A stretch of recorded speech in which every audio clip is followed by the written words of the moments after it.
बिस्मिल्लाहिर्रहमानिर्रहीम, अस्सलाम वालेकुम। मैं आपका मेज़बान समीम और दोपहर का वक्त है। मैं इस्लामाबाद में आपसे मुखातिब हूँ। 3-4 बड़ी इंपॉर्टेंट डेवलपमेंट है। एक तो मौलाना फजलुर रहमान का एक ख़िताब है जो उन्होंने शायद कसूर में किया है।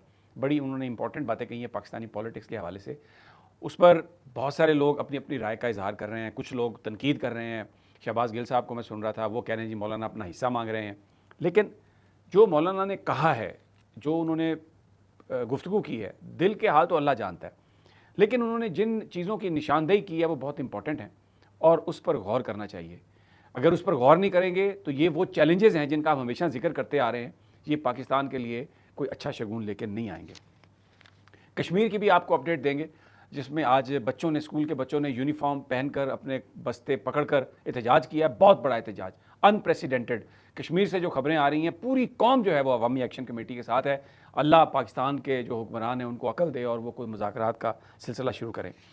अच्छा जी, आज जजेस का इंटरव्यू होगा और वो जो 7 मेंबर कमेटी जो जजेस का इंटरव्यू लेगी, उसकी जो कंपोजिशन है, ये उसके आप नाम देख लें।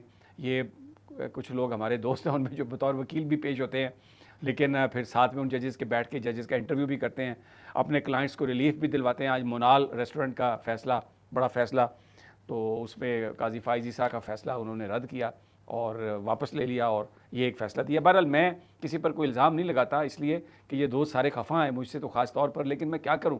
कॉन्फ्लिक्ट ऑफ इंटरेस्ट क्या ये नहीं है कि आप एक जज के सामने मुकदमा पेश कर रहे हैं, फिर उसके साथ बैठ के आप इंटरव्यू कर रहे हैं? मैं इसको कैसे सपोर्ट कर दूँ?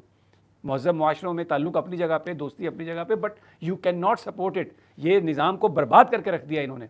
ये जनाब आपके वो सामने है इसका। अच्छा, अब जनाब नवाज़ शरीफ साहब गए हैं अपने भाई के साथ जहाज़ में बैठकर कतर, अफसोस करने के लिए। एक तो ज़रा देखें इनकी चढ़नियाँ, कोई पता लगता है कि इनके दिल को कोई प्रॉब्लम है। जैसे ही हुकूमत जाएगी, अपोजिशन में जाएंगे, दिल पकड़ के बैठ जाएंगे, लंदन चले जाएंगे इलाज करवाने के लिए। लेकिन इधर देखें। और फिर अब बताइए कि शहबाज शरीफ साहब जो वज़ीर-ए-आज़म है वो इनके पीछे पीछे, जब कतर में उतरे हैं तो भी नवाज़ शरीफ आगे। क्या ये प्रोटोकॉल है? क्या मैसेज दे रहे हैं? ये पाकिस्तान किसी की जागीर है? वज़ीर-ए-आज़म जब शहबाज शरीफ है तो आगे तो उनको होना चाहिए था ना, भले फॉर्म 47 के वज़ीर-ए-आज़म है, लेकिन वो नवाज़ शरीफ को आगे कर दिया। वो उनका क्या काम है? ये क्यों 25 करोड़ लोगों का मजाक उड़ाते हैं, उनकी गैरत का, उनकी इज्जत का, कि क्या यहाँ पर ये सब जो लोग कीड़े मकोड़े हैं? वैसे तो हम हैं ही कीड़े मकोड़े, लेकिन ये इस लेवल पे तो ख्वारी ना करवाएं। बहरहाल ये आज के मौज़ूआत हैं और इस पर सबसे पहले मौलाना फजलुर रहमान। मैं मौलाना फजलुर रहमान की ये तकरीर का कुछ हिस्सा है, ये आप सुन लें। फौज की भी एक जिम्मेदारी है, अपनी जिम्मेदारी पे नजर रखो। मुल्क उजड़ रहा है।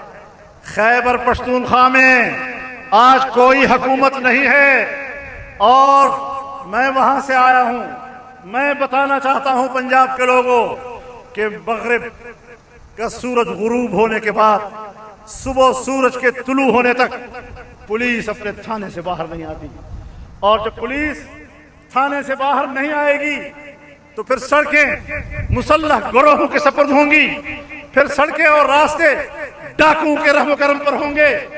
आपकी हाकिमियत को मैं अपने सूबे में जानता हूं, तुम्हारी कोई हुकूमत नहीं है। तो इसमें उन्होंने बड़ी इंपॉर्टेंट बात कही है। वो कह रहे हैं कि केपीके में रात को जब सूरज गरूब होता है तो पुलिस थानों में बंद हो जाती है, बाहर नहीं निकलती। और बलूचिस्तान में ये सूरत हाल है कि पहले तो बलोच इलाके में रेट नहीं थी, अब जो पश्तूनों का इलाका है वो भी खून में नहाया हुआ है। मौलाना ने इसके अलावा और भी बहुत सारी बातें की हैं। उन्होंने फ़ौज से कहा है कि आप अपने दायरे में रहकर काम करें, आप जो आपका एक आइनी दायरा है, किरदार है, आप उससे बाहर निकल के सब कुछ कर रहे हैं। फिर उन्होंने कहा कि आप इलेक्शन लड़ें, वर्दी उतारें और इलेक्शन लड़ें, अगर आपको इतना ही सियासत का शौक़ है।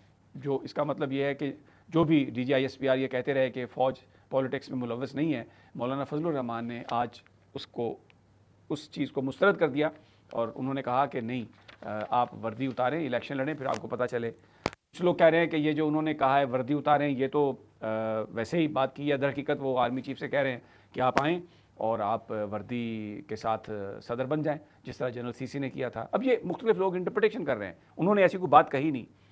अच्छा, अब उन्होंने KPK की हुकूमत को बुरा भला, उन्होंने कहा कि कोई हुकूमत नहीं है मेरे सूबे में। इसको PTI के लोग जो हैं वो इस तरीके से इसकी तशरीह कर रहे हैं कि ये कहा जा रहा है कि आप सोहेल अफरीदी की हुकूमत को हटाएं और गवर्नर रूल कायम करें और मुझे और ये मेरी पार्टी को वहाँ पर हुकूमत दें। ये एक शहबाज गिल साहब और दूसरे जो लोग हैं वो ये इख्तियार कर, ये उन्होंने इसकी ये इंटरप्रिटेशन की है।